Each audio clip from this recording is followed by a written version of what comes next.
कसूर इलाका राजा जंग शहर के बॉयज स्कूल और प्ले ग्राउंड के करीब शहर का सारा कचरा जमा हो गया, जिसकी वजह से कचरा बीमारियों को जन्म दे रहा है और रोजाना गुजरने वाली सैकड़ों बच्चों के लिए खतरनाक साबित हो सकता है। मजीद वहां पर मौजूद हमारे तहसील रिपोर्टर शाहिद अली सुल्तानी, उनसे जानते हैं। जी शाहिद, आगाह कीजिएगा हमें। जी, हम मौजूद हैं इस वक्त राजा जंग के अंदर, जो कि मेन एंट्रेंस है शहर में दाखिल होने के लिए। ये मेरे पीछे आप कसूर रायविंड रोड देख रहे हैं, जो कि सामने आबादी है इसके साथ ही।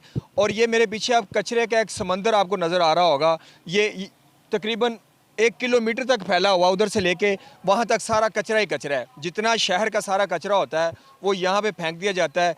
ये कैमरामैन आपको दिखाएगा कि ये सामने तकरीबन 10 फुट के फासले पे बच्चों का प्ले ग्राउंड है, जहाँ पे के बच्चे खेलते हैं डेली। और ये तकरीबन 50 मीटर के फासले पर जो है ना बॉयज़ हाई स्कूल है, जहाँ पे तकरीबन हज़ारों की तादाद में बच्चे पढ़ते हैं। और इस जगह पे ये गंदगी का इतना बड़ा ढेर होना, मक्खियों, मच्छरों और बीमारियों की बहुतात जो है ना वो इससे फैल रही है, और बच्चों का और शहरियों का बीमार होने का खदशा है। अहले इलाका का ये कहना था कि इस कचरे को यहाँ से दूर कहीं फेंका जाए, इसकी जगह पे मुतबादल यहाँ पे कोई ऐसी साइट बनाई जाए जहाँ पे जो है ना पार्क टाइप बने, ताकि शहरियों के लिए